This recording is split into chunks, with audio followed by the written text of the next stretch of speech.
the translation of dukkha, which we translate as dis-ease or dissatisfaction or suffering. Yeah. The classic definition is, in those days, of course, they had carts, ox-driven carts. And there's an axle, of course, that fits into the wheel wells of a cart. And what dukkha means is the axle is not fitting particularly snugly in the wheel well, so that when the cart moves, every time the wheel turns, there's a bump, there's a bump, there's a bump, as it's rolling along the road. We often think of dukkha, suffering, in some of the bigger ways, some of the bigger things going on in the world, of course. But old age, sickness, old age, and death, the existential unavoidables, and so forth.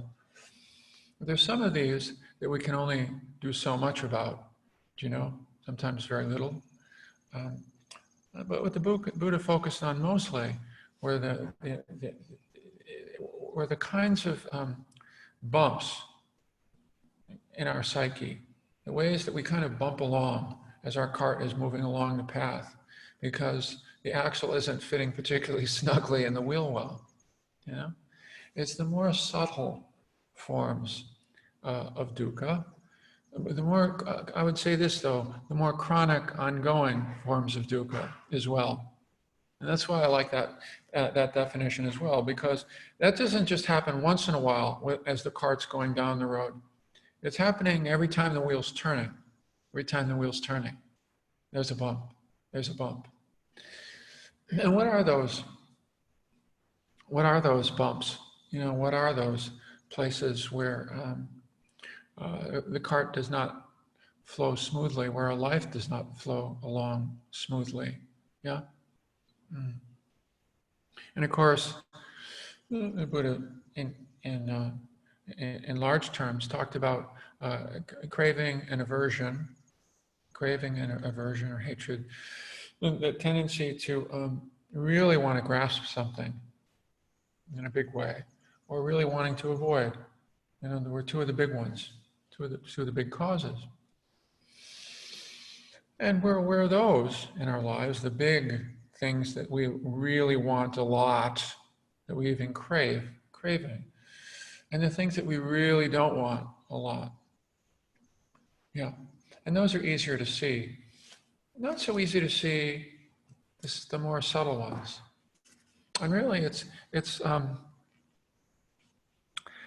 little irritations and the little delights, the little tendencies to cling and grab, and the tendencies to push away.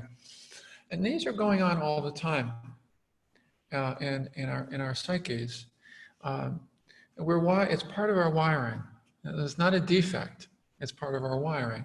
It's a part of our evolutionary wiring to want to move toward something that we imagine is more pleasant, and to avoid something that we imagine is perceived to be not so pleasant.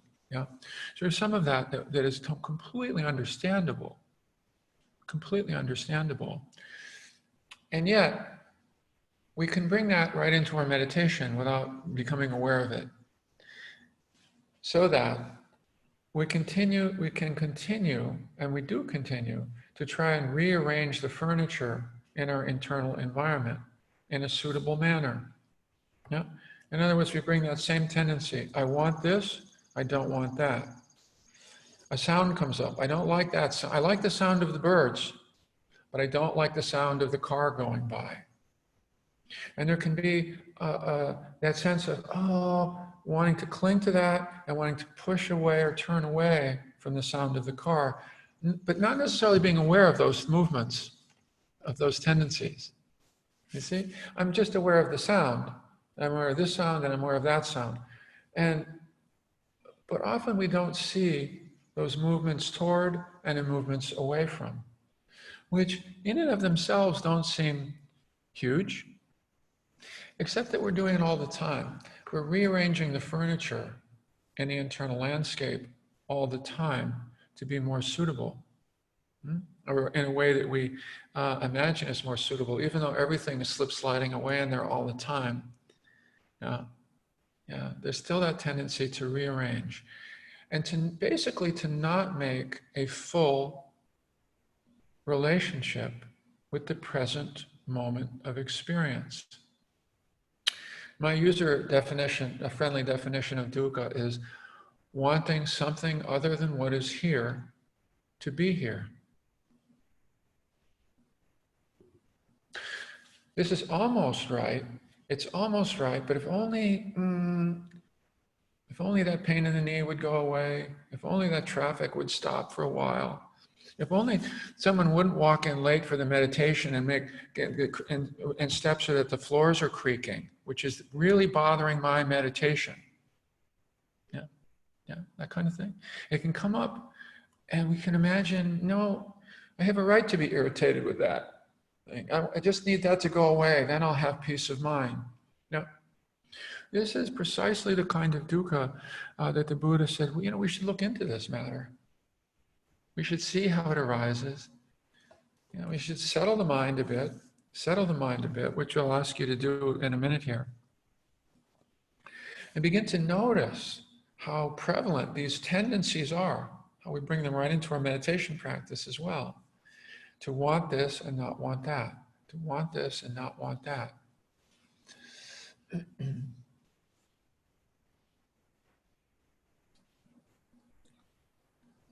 And we have a choice in mindfulness, if we can see these tendencies, to not go along with them. To not go along with them, but instead to go, oh, here's this aversion arising toward that sound that I don't like. And I can go, oh, wait, pause. Oh, I see that's a moment of aversion. Let me settle back. The sound is still there, but now the aversion isn't there. It's just sound. The aversion isn't in the sound, it's in my mind-created relationship to the sound. Yeah? So we can begin to notice those tendencies and to settle back into the present moment and to watch for the next tendency, to avoid or to grab, yeah?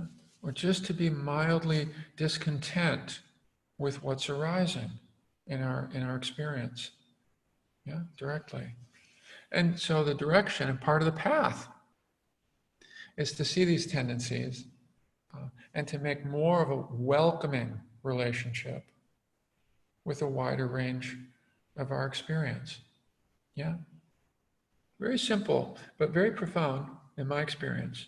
To begin to, for the longest time, those tendencies were operating 24/7, and I was being pretty mindful of a lot of things, but I wasn't mindful of those particular tendencies, and I wasn't seeing those as dukkha, as the dukkha that I was participating in co-creating. Yeah. So, if you like, we'll play with that a little this morning in our meditation. Yeah.